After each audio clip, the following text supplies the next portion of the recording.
ಹೌದು ದೇವ. ಎಲ್ಲಿ ನೋಡಿದ್ರು ಬಾಣಾಯುಧಗಳ ಪಿಡಿದು ಬೇರೆ ತಪ್ಪಿದರ ತಂದಾಳೆ ಇರುವುದು. ಹೌದು ದೇವ. ಇವರು ದಾವ ರಾಜರು, ದಾವ ದೇಶದಿಂದ ಬಂದವರು. ಏನು ಕಾರಣ? ಇವರ ಪಕ್ಕರು ಕೆತ್ತುತ್ತ, ಪುಷ್ಪಗಳನ್ನು ತರೆಯುತ್ತ, ಪಕ್ಷಿಗಳನ್ನು ಕೊಲ್ಲುತ್ತ, ಮೃಗಗಳನ್ನು ಬೆದರಿಸುತ್ತ ಇವರ ದಾರಾಜ್ಞೆ ಪಡೆದು ಇವರ ಪ್ರವೇಶ ಮಾಡಿದರು. ಸಾರಥಿ ಇವರ ವಿಚಾರಿಸುವ ಸಾಧ್ಯತೆ ನಿಮ್ಮಿಸುವಂತಾಗಲಿ ದೇವ. ಉಲ್ಲ ಮನುಜರೇ, ಮೂರ್ಖ ಮನುಜರೇ, ದಾರಾಜ್ಞೆಯಿಂದ ಇವನ ಪಕ್ಕಿರ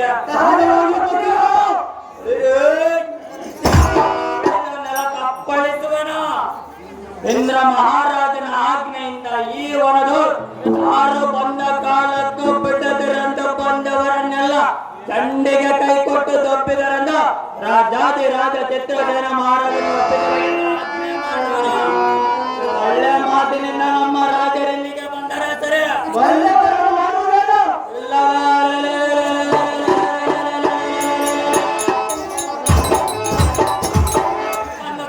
ಬಿಡುವುದಿಲ್ಲ.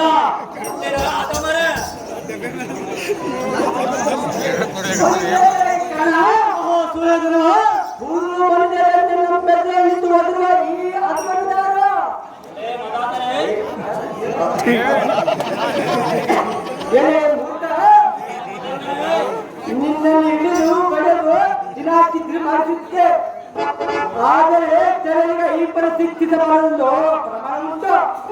ಆದ ಕಾರಣ ಜೀವದಿಂದ ಬಿಟ್ಟು ಹೋದರೆ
ಕುತ್ತಿಗೆ ಬಿಡಿದು ತಪ್ಪಿಕೊಂಡು ಬರುವಂತ ಆಜ್ಞೆ ಮಾಡೋಣ.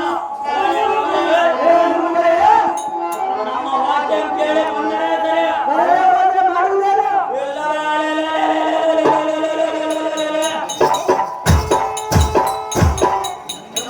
ನಿಮ್ಮೆಲ್ಲರನ್ನ ಬಿಡಿದು ಸದೆ ಬಡಿದು ನಿಮ್ಮನ್ನು ನಮ್ಮ ರಾಜನಿಗೆ ಬಿಡಿದು ನಿಮಗೆ ಗರ್ವವಿಟ್ಟು ಬಾಯಿಗೆ ಬಂದಂತೆ ಬಗಳಾಡುವ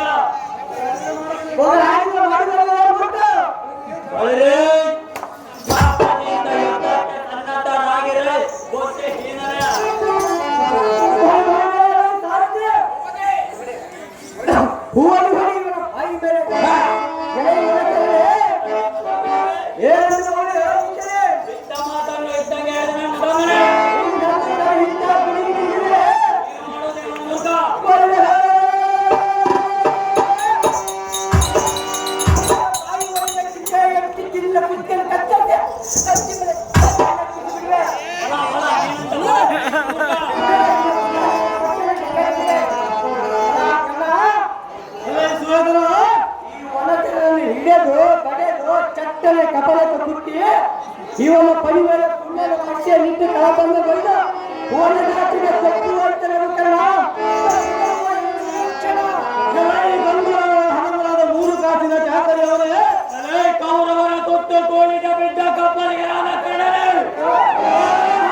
ನೆತ್ತಿಯೋ ಜ್ಯೋತಿಯ ಮತ್ತಿಸಿ ದೊಡ್ಡತನವಾದ ಹಿಳಮಂಡಲಕ್ಕೆ ಗಟ್ಟಿಸಿ ನಿನ್ನ ರೆಟ್ಟೆಗಳನ್ನು ಬಿಡಿದು ನಿನ್ನ ಮುಸುಕಿಯನ್ನು ಕಟ್ಟಿ